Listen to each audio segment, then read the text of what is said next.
The floor-standing loudspeaker you see is no ordinary speaker. It is the flagship model from CSS Audio, and I helped design it. The Typhon is a speaker with a top module that houses a soft dome tweeter under an inch and a 7-inch paper mid woofer. It is a sealed speaker design sitting on top of the bottom module. The top module is able to move up or down the vertical axis by 5 degrees in 1 degree increments to allow for the perfect on-axis time alignment suited to your seating height. This is one of the key features of the Typhon. The bottom module houses two paper 7-inch woofers crossing over around 200 Hz, which allows the top module to do its job effortlessly while also allowing for a jaw-breaking 20 Hz full range response in your room without the use of a subwoofer. The bottom module is essentially your subwoofer, except that it is different from a traditional subwoofer that typically crosses over at a lower frequency. It crosses slightly higher, again at around 200 Hz, to allow for the top module to produce crisp and clear mids and highs effortlessly without having to worry about the bass region. We tested the Typhon with many different types of gear, from receiver to integrated amps to amp combos, and we also did lots of crossover component testing. I will have a separate video explaining all the details of the design, as well as being at Expona 2023 to debut the Typhon and give you all a listen. But in this video, I'd like to take you on a journey on how the speakers were designed. Hey Jay, what's up? Hey, so glad to be on the chat with you. So I obviously heard your 1TD, and then I'm reviewing your 1TDX as of the moment, and oh my goodness. First of all, I love your speakers, great designs, and I'm just gonna leave it there for now. But I actually had a business proposal for you guys, for you to consider. Just sit on it, think about it, and that's coming up with a speaker design from scratch. This is 100% my own idea, and partnering up with me to build a speaker, right? The goal here is to make a speaker that is essentially a hybrid of a bookshelf speaker mated with a subwoofer. Because the thing that lacks is it's like the middle ground hybrid between a full floor stander versus a bookshelf, right? Because there's advantages to both. So why not build something that has, that takes advantage of both bookshelf designs and floor standers? And let me back up a little here and explain. So for bookshelves, as you know, it's really easy to get the right stand, be on axis all the time, right? Between the tweeter or either on the tweeter, easy to be on axis. With floor standers, I found that that's not always the case, right? Sometimes the floor standers are too low, sometimes it's too high, right? You're always somewhat off vertical axis unless you just get that perfect seating spot and just get the perfect speaker for your ear height. But if we separate the tweeter and the mid-range from so-called the subwoofer, then we can easily adjust for the vertical off-axis by a mechanism. I mean, are you familiar with Wilson audio speakers? They have like that adjustability, right? So I'm looking for something like that that allows for you to be very easily adjusting the axis point so that you're, as you know, humans are very very sensitive to time domain, so we can hear from here to here very easily. So we are very sensitive to time, so being able to adjust that, let's call it top module, right? That top module or the bookshelf portion will allow for great flexibility and being on axis all the time without having to fiddle around with spikes and all that. Plus, we have a separate chamber for the bookshelf, so we can design a bookshelf speaker and then add in a bass module, a subwoofer, so that we basically have best of the both worlds. Now, this is again nothing new. Wilson Audio has it, Focal has it. This different chamber design. However, I think we have the potential to bring this into the market at a price that we have never seen before. So, and I think you guys are capable of doing that because you guys have great drivers to work with.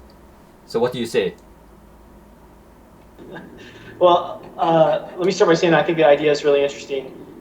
We were discussing something similar where we did something voiced to the reviewer's preference and potentially pitching that idea to you anyway. So I think it's like very opportunist that you bring this forward now. So what kind of price point are you thinking? I'm thinking around $3,000 US. Now I know that's gonna be tough. Yeah, I know. That's That's 4 boxes for $3,000. I know that's gonna be tough to do, but I think we have the potential to do it. yeah. I think it's a really interesting idea. Why don't I call Dan and see if he can hop on the call, and then we can reconvene and kind of talk through it. I think we'll have to run some numbers on the price point and see what we can actually do. Sure, bring them on the chat. Okay. All right, hold on just a second.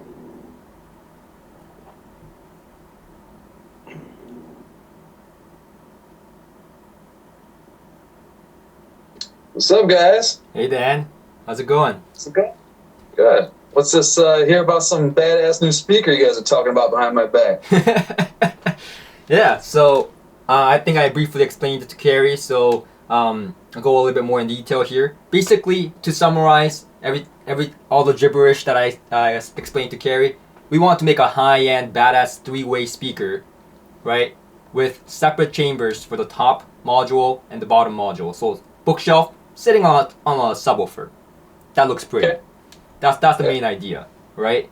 And I think you guys have the driver. I think you guys have the manufacturing capability and the experience to collaborate with me to make this into reality. Again, it's nothing new, but it is bringing it at a price point that has never been heard before. And that's kind of my ambition here. Okay, I like the sounds of that. So you're thinking the same drivers that we're using in the 1TDX, and that just putting it in a better cabinet and 3-way design, basically. Essentially, we're gonna have to work with the cabinet dimensions, and obviously the tilting mechanism is gonna be vital to this. So the tilting mechanism essentially is to, I explained it to Carrie earlier, is to vertically be on axis, so that. So you're familiar with Wilson audio speakers? I keep saying this, but that's the best example. I think. Yeah, and I feel like if you don't know Wilson, you've got something wrong with you. Yeah. I mean, the thing is that I've set up Wilson audio speakers, right? And you won't believe the difference between before and after setup, right? And the setup process is to basically time align the drivers in that space, basically being able to be on axis.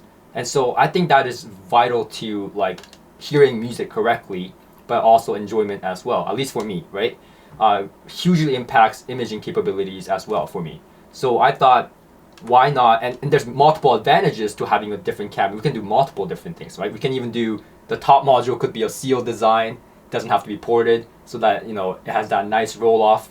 I mean, we can do multitude of things, but the goal here is to bring that kind of high-end sound that, you know, I appreciate into something that hasn't been heard before at a price point, right? Like you would look in the market and you'll be like, yeah, there's nothing like that. That's the goal here. That means crossover quality has to be really good. We're gonna have to do a lot of, you know, A/B-ing and all that kind of stuff. So it's gonna take time. It's gonna take patience and all the headaches. But I think it's worth it. I think it's worth doing if you guys are up for it. I mean, it sounds like a great idea. You want to basically make a really expensive speaker with a bunch of really expensive parts and then sell it for nothing. Is that what I'm hearing? Yeah. Yeah. It's about right. I think we can work with something there. I think we can do something. Like you said, the drivers are killer, and we know what we're doing in terms of speaker design, so I think we could work with you on that. Yep. Alrighty. So my gears turn a little bit here. Alrighty. So let me send you a few sketches that I have, and let's go from there. All right. Sounds good. Hi, I'm Kerry Arms. I'm the other owner, and most would say the more attractive owner. And according to my wife, I am also a speaker crap expert.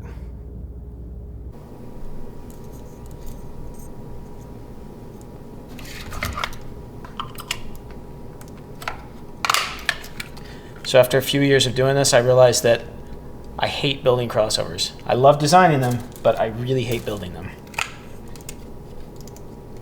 I'm Dan Poinsett from Creative Sound Solutions, one of the owners here, also known as CSS Audio to the rest of the internet and world apparently. Work with Kerry Arms here, and lately we've been doing some work with Jay Lee of Jay's Iyagi.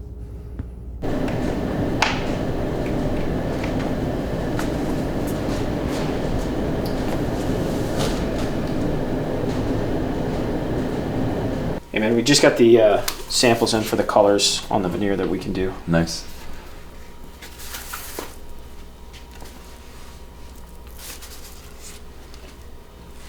I kind of like this. Yeah, I think this one in the middle is pretty nice. This one's a little orange. It's a nice finish. Is that going to represent what we're going to see on the actual speaker? Should be, you know, this level of smoothness is what we're expecting. And this is the high gloss. Yeah. Yeah, I like these more satiny ones. Maybe this middle color. Yeah, I think here. this is semi-gloss. Hey Jay, so I know up until now we've been sending you some rough kind of hand-built prototypes to test out a couple different areas of the design, and so that we could start to listen to these and get them on the same page. But we just shipped you the latest fully finished prototype, so this is kind of what we think the end result is going to look like. It'd be what we package up and actually ship out. So we just want to get your feedback on it and make sure that everything's good to go before we move forward. Finally, something that looks good. Finally, something that looks good. Can't wait to receive it. You don't like Barry and Dia? Can't wait to receive it. Can't wait. Oh god. So these prototypes arrived. They look quite nice. I like how the veneer finish came out. I think that's really nice. I don't like the base, however. The base is this angular focal base. You can see in like focal budget lines. This plastic, very high quality plastic, but I have to give them that. But I don't like the base.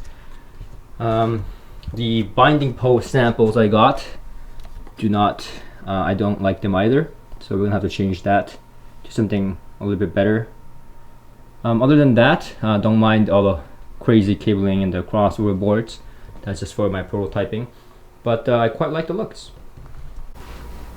I just got an email from Jay. So he just got one of the prototypes in. He said that they don't look high-end enough yet. He absolutely hates the bass. So. Doesn't like the bass though. What does he want to do? So he's looking for something more like a metal outrigger. I've seen him before on a lot of other speakers, so we'll have to find something or get something made to look like that. Yeah, did he send you any pictures of? Yeah, I've got some pictures here. He also mentioned that the binding posts, you know, they looked okay in the pictures that he saw, but once he started playing with them, they feel kind of cheap. So he's got something else he's looking for on that. Yeah, those were not the best. I liked how they looked. They connected and insulated well, but we'll see what we can find with our suppliers. Yeah, he sent some pictures of that too, so we've got some ideas of what he's looking for. Good. So Jay, I think we finally got the bass figured out for your picky ass, exactly how you want it. So that should be taken care of. We've gone back and forth a few times on the crossover. I think we're at a place where Carrie and I really like it. You really like it. But now we've got to start looking at these crossover components. I know, once again, you want to pack the highest quality shit you can into the speaker. So we gotta pick which one's gonna be the killer cap. So it's gonna be Clarity Audio. Say it again. It's gonna be Clarity Audio. Oh yeah, that's what you think. That's what you think. But we'll get a few good ones if you will come down to Detroit and take a listen with us. What do you think? Sounds good. Sounds good. We're gonna switch it out on the spot and all that experiments. Yeah. We got the rig going. All right. Well, I'll just drive down to you guys right now then. Yeah, we'll see you in an hour. See you in an hour. Oh, that was a long drive. Finally, CSS. Hello. Hello. Ah, so this is a listening room. Where is everyone? Those are the speakers. Jay is here. What the? Jay, you rotten son of a... It's about time you heard what real speakers sound like. What's up, man? Hey. What's up? How Finally. you doing? Good to see Good you. to meet you in person finally, man. So then what amplifier are we using with these? It's a Parasound Halo. Like the current model? No, the one from a few years ago. Listen, I don't know what he's talking about. That amp sounds great. By the time Jay leaves here, he's gonna be a believer. Jay, what are you doing? I'm asking my Patreon if he can lend me a Kinky Studio XM1 Plus.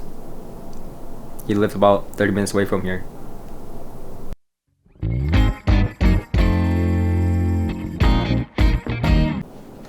Alright guys, I got us an amp. Oh, is that a new Parasound? No, this one's like 15 years old. So it's older. Oh yeah, it's definitely older.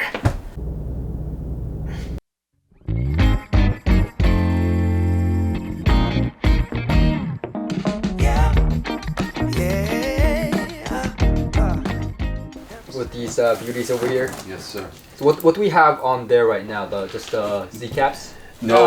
Right now it's like a basic poly cap. Oh, like basic very, poly cap. very basic. Okay, still sounded pretty good with it. Yeah. But the Mundorf here, where's the clarity cap? Is it here? Yeah, there's a clarity. Is it the CMR? I'm betting you right now the clarity cap is gonna sound the best. Think so? I guess we'll see. You don't think these giant duals are gonna be? Look at Well, this no, thing. I think that's gonna sound Yeah. the best, but like I think this is gonna sound. I know what? I don't know what I'm saying anymore. I didn't even know you guys had these. What about Yeah. the Jupiter? You have the Jupiter? Yeah, we got Jupiter caps too to try out. This is our value cap of upgrade. So the Audin Plus cap. So these are actually pretty good for the price. Yeah. Oh yeah, those are. I heard of those. You guys got like everything here. Yeah. Well, a little bit of everything. All right. We gotta try a lot of stuff out for this man. So which one should we listen to first? The most expensive to the least expensive. Yeah, and we've measured all the values so that we know that they're all within tolerance. Perfect. Let's get the show started. All right.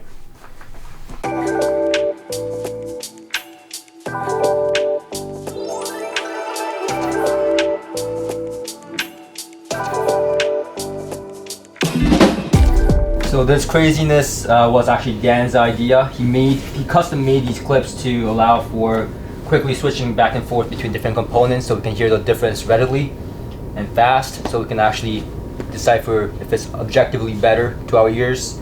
And we hear the same thing. I mean, we're finishing each other's sentences and stuff when we hear the difference here. So a lot of craziness here, but yeah, this is how we did it. So that was interesting.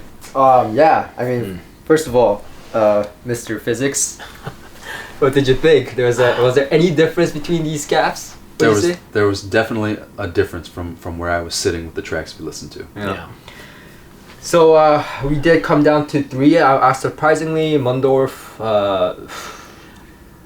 was not it for us. I was really surprised that we didn't really like the Mundorf that much. The regular Supreme I didn't really like at all. The Silver Oil was okay, but yeah, actually the cheapest cap, the one that you were talking about, what was that one? the Audin Plus cap. Yeah, that was not bad. It was not bad at all. That was not bad at all. We found that I think it's a fast. really good value for the price. Yeah, for the value. But we did come down to top 3. Well, top 4. Yeah. It was supposed to be top 3, but so let me explain here a little bit. So we have the Z caps. These were my personal favorites. And then we have the Clarity audio capacitors, and I never thought I would choose the Z caps over the Clarity. Yeah. But yeah. And then we have the Jupiter caps that obviously made a top 3. Why are these so heavy, man? know. What's in them? They put like metal in Solid here. copper. And of course we have the pancakes, right? The Doolins, right? Okay, so which one was your favorite? I like the Dueling. The one that we can't fit through the cabinet? Yeah, it'd be great Yeah. if we could actually use it in our speaker. So we checked out several capacitors, and I'm not a huge believer in the difference in caps all the time. I can hear it sometimes, and sometimes I'm not sure. But we definitely heard a difference with these. The Doolins were fantastic. They just did everything right. There was a lot of snap to the treble. Everything sounded coherent. Everything sounded real. I really liked them. And as Carrie mentioned, I didn't really want to. They're too damn expensive, and they're too big to fit in the cabinet. So that's a little disappointing and a little exciting at the same time. The Jupiters, again, super wide soundstage, but not terribly focused. It actually wasn't my cup of tea, even though the phenomenon of the wide soundstage was there in spades. It's just not exactly how I like it. I like a little bit closer, tucked-in soundstage, more pinpoint accuracy. And as it turned out, the Jansen Z-Cap, the one we're very familiar with, was the most practical and my favorite of the bunch that could actually be done. They just did everything almost perfectly, and the balance was perfect. The best compromise out of all of them. I also like the Doolin, but not only can it not fit, but we would have had to charge like $3,000 more for the speaker. So At least. we got to kind of throw them out. I really didn't want to like these. I really did not want to like these, but I love them.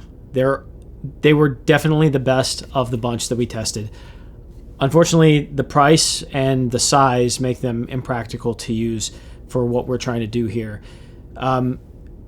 going down in the list, I thought the Jupiter were really interesting. They had by far the biggest, widest soundstage of all of the capacitors, but they were less focused. They didn't have quite as much snap as some of the other capacitors that we listened to. And I think overall, the Jansen caps just had a tighter feel. And they didn't have as wide a soundstage, but they were a little bit deeper. And the tonal balance just seemed to match well with the drivers that we were using. You know, the thing is, I asked these guys to get some caps to compare, and they got this. Why'd you get it? Why? Because we had to know. We actually didn't know they were that big when we ordered. Yeah, we didn't know they this were that was big. also my favorite, but can't fit through the hole. Yeah. Yeah. The cabinet. I mean, this is huge. And then my actually, you know, Doolin and this has similar qualities. They were find very close. the Doolin does have more like soundstage and depth, but these were like more focus, and I like that. So these were the best sounding. They're also the size of my face. So that doesn't work out. So maybe CSS Audio will offer it as an external upgrade, external crossover upgrade, because these are not fitting in the cabinet. We'll figure something out in the future. No, I'm telling you, like it covers the entire. Yeah, I mean, I was hoping that the lip would. Nope. No, not even close. It's proper. Make it fit, please. Make it fit. In the meantime, I was actually pretty surprised with my finding that I went in with a bias of the Clarity Audio capacitors because of my past experience with listening to different capacitors and stuff.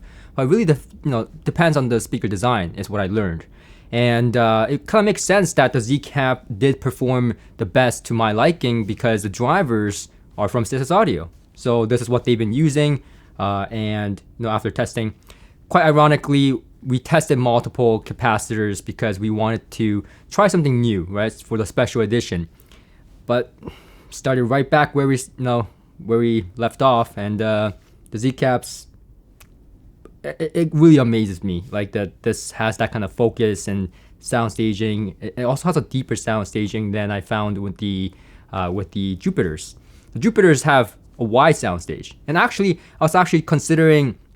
With CSS Audio, talking to Dan, offering this as an upgrade path, if it was too expensive to include it and hit that price point that we're talking about. But it's not necessarily better. It's just different. And personally, since this is Jay's version, I prefer the Z-Cap. To me, it sounds faster, snappier, and just more crisp. And with the goal of the speaker being perfect imaging down the center and to the side and all that, I think the Jansen does a better job of that focus in imaging. I have a mixed feelings about these Jupiters, but they're heavy and my hands are. Yeah, the Jansens were a really good combination of all the properties that I liked about each of the different caps. Yeah. So, talk to clarity. We've gotta bring it up, right?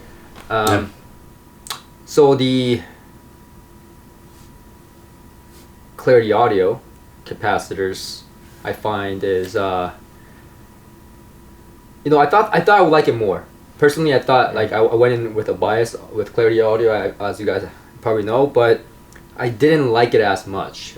It was more like everything was going on between the speakers. Yeah. Like it felt like everything. It wasn't clustered. It was very distinctive, but everything was in the middle. Yeah. The sound stagings didn't seem expensive enough for me. Yeah, I agree. It collapsed the soundstage width. Yeah. It was a little bit deeper than the others, but I also thought it was a little bit more like rolled off on the top end. Yeah. Yeah. But still, I thought it did make the top 3. But in the Jupiter,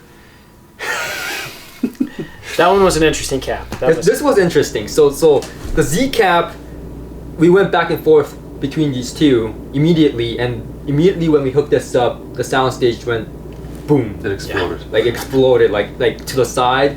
But also it seems I don't know it needs more break-in. I don't know what it is, but it doesn't seem as focused as a Z cap. Yeah. So right off the bat, I would say the Z cap has less soundstage than the Jupiter, but the soundstage is expansive enough to where I think this is a good consideration. Yeah. I mean, the Z-Cap put the soundstage right where I like it. It was not as wide as the Jupiter. The Jupiter was wall to wall, but that's not how I like my presentation necessarily. The focus of the Z-Cap was much better for me. Yeah, I just feel like I don't like this word because it's not your realm, but I find these to be like more faster. They have more snap. Yeah. Yeah, I haven't finished that. Same drinks. Yeah. So I mean, which one do you guys think? I mean, so the Jupiter, I don't think we can afford in the speaker, even if we wanted to put that one in there.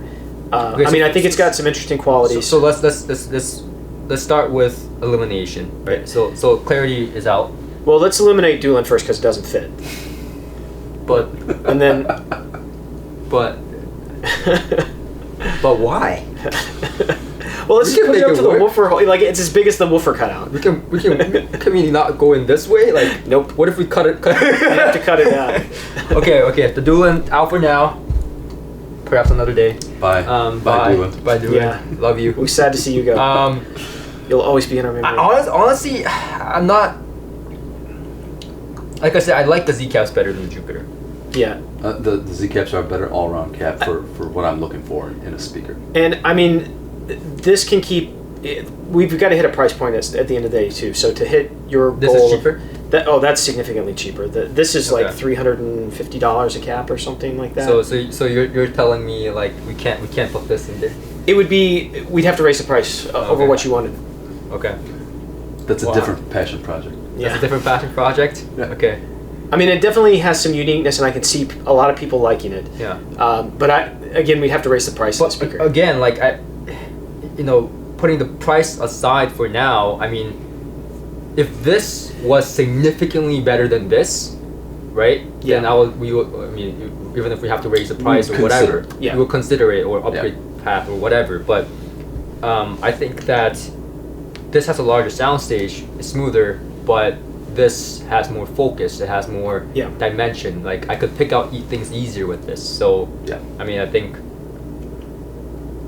Yeah, I mean. I like them. I mean, that's why we use them in our regular speakers. And This is I didn't think they were going to be my favorite after because we haven't tried like the Jupiter before, Yeah. and I didn't think I would still like them that much. But This is I really lame. like them. This is lame. The whole point of this was to choose something I know different it is. I did. It does from feel what kind you of guys lame. already Well, we have. did choose something different. We like the Doolin. Yeah. Yes, I.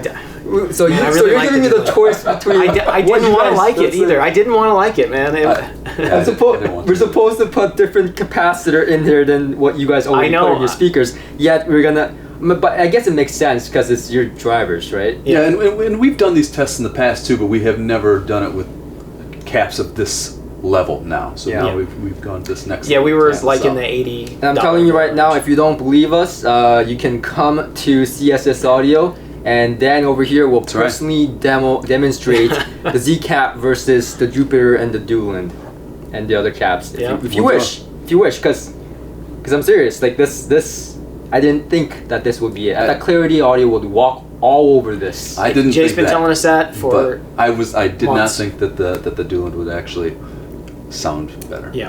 All right, so we'll go with these. I think that's the best choice. Yeah. How happy am I that the Typhons turned out this way? Very happy. I mean, when I first saw the final prototype, after many prototypes, this is what I've been waiting for. So I'm very happy. So, what do you guys think? I'm very pleased. Very pleased. Yeah. I mean, it's been a long time. We've been working at this for a while, and it started good. We started with a pretty good baseline. I think we were all pretty happy with it. But the devil's in the details. I mean, we worked at it, went back and forth, and really have this thing dialed in now to where I don't think I'd change a thing. Yeah, it's all been subtle changes, but they've all been improvements over what we started with. The detail and clarity is unbelievable. The bass extension is insane from these relatively smallish 7-inch woofers, and we really couldn't be happier with the result. Yeah, I think the biggest thing for me was when the patron came over, right? he stayed here for 4 or 5 hours. Yeah, he was hanging. Yeah, I'll keep his name out of it because I'm not sure if he wants his name in it. But a patron of mine lives nearby. He was kind enough to lend us the Kinkies, and he was here for listening for 4 or 5 hours, multiple orchestra and all that kind of stuff. I thought we were gonna have to kick him out because we were about to close. Yeah, I know.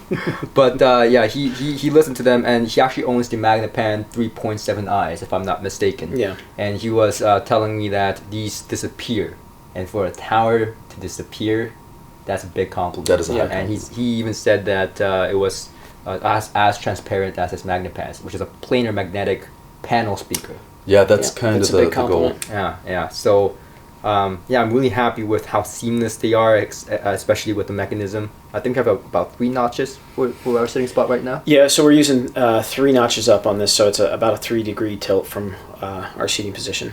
And the tilt mechanism definitely helps focus the image when you're sitting below the tweeter height. I think we got it on 3 notches right now, which for the height of this couch works out pretty well. The bass is super clean, super tight, amazingly deep for a speaker this size. I'm definitely happy with the results of the Typhon. Obviously, we love the drivers that are in it. We convinced Jay that the bass extension on the woofer was going to be there for what he was looking for. And I think as a 3-way, it's something that we hadn't done yet with these, and it really brings a new level of clarity to the mid-range that you won't get in any of our other speakers. Coupled with the tilted baffle, so you can get right on the correct axis when you're listening, no matter what your seating height is. I mean, it's an amazing speaker.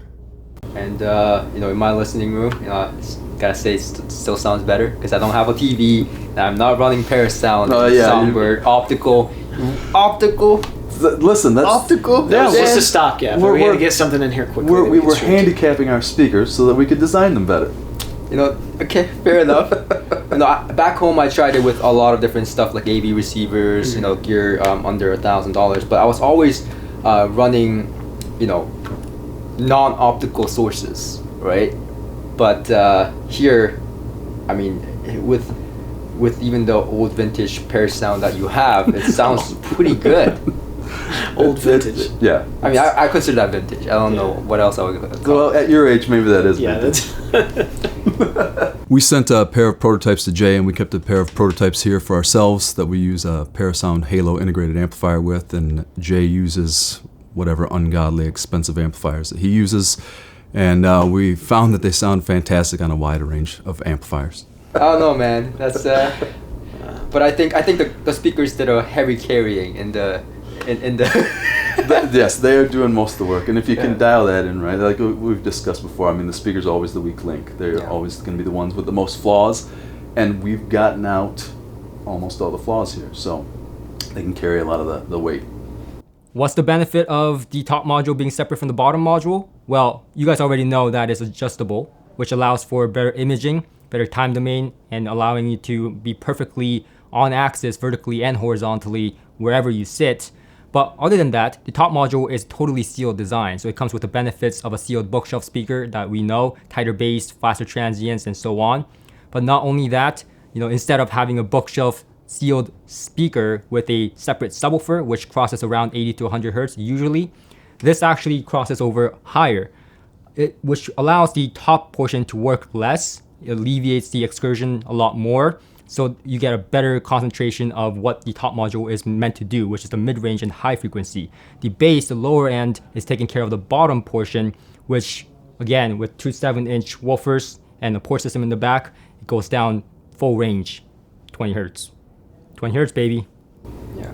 And I really didn't think that I would like the Jupiter Z caps. I hate the fact that, not the Jupiter Z caps, the Jensen. The Jensen, yeah.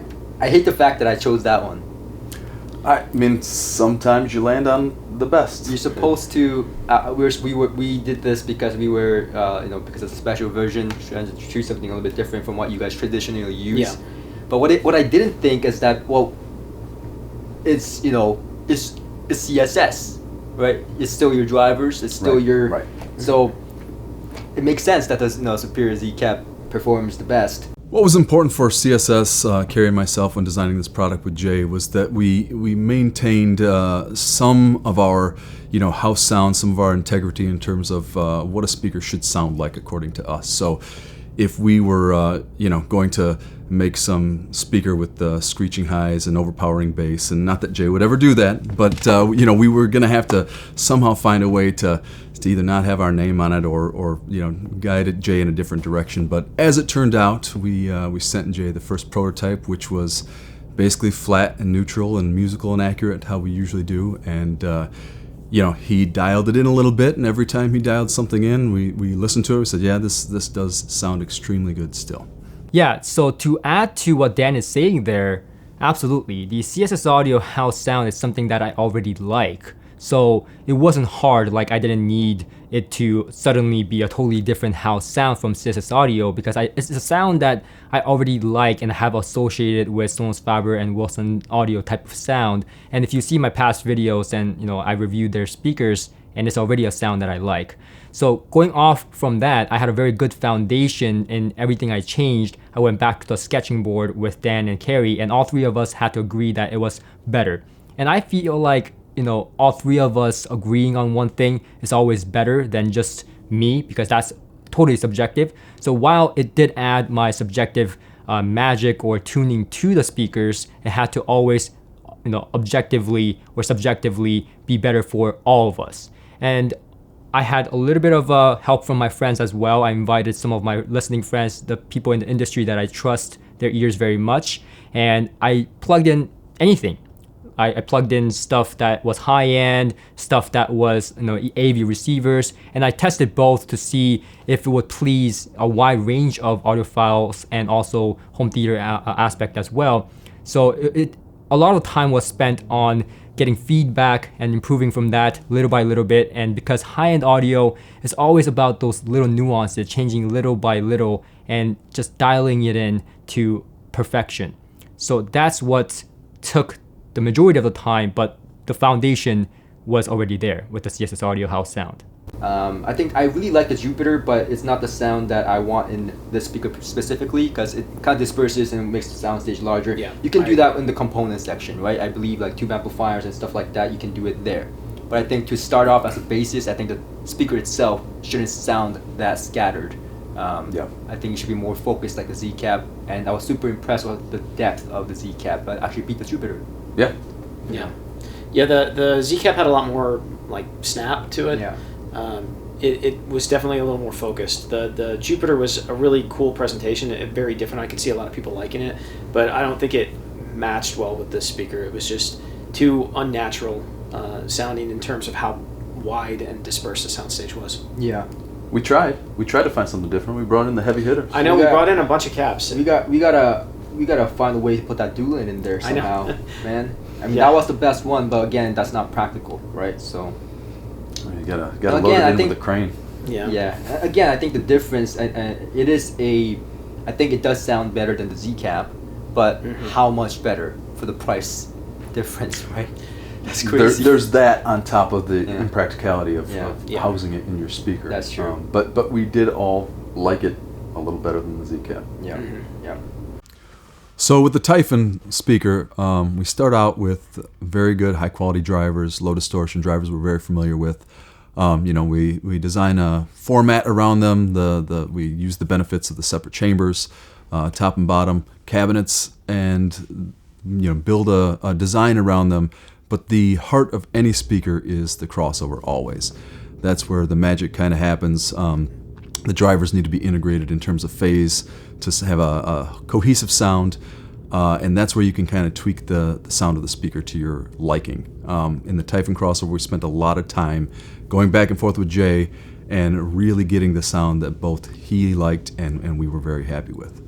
The crossover really is the most important part of any speaker. You can take excellent drivers and make them sound bad if you put a poorly designed crossover in there. Or you can take really cheap drivers and make them sound very good with a good crossover. So it's really important to nail that aspect, and we spend most of our time working specifically on that. During this process, we sent a pair of speakers up to Jay with the crossover that we had developed to begin with, and Jay talked about some of the things that he wanted to change a little bit about the sound to get the flavor that he was looking for. So we suggested some tweaks back and forth, and we both did listening experiments on both sides as we did these tweaks.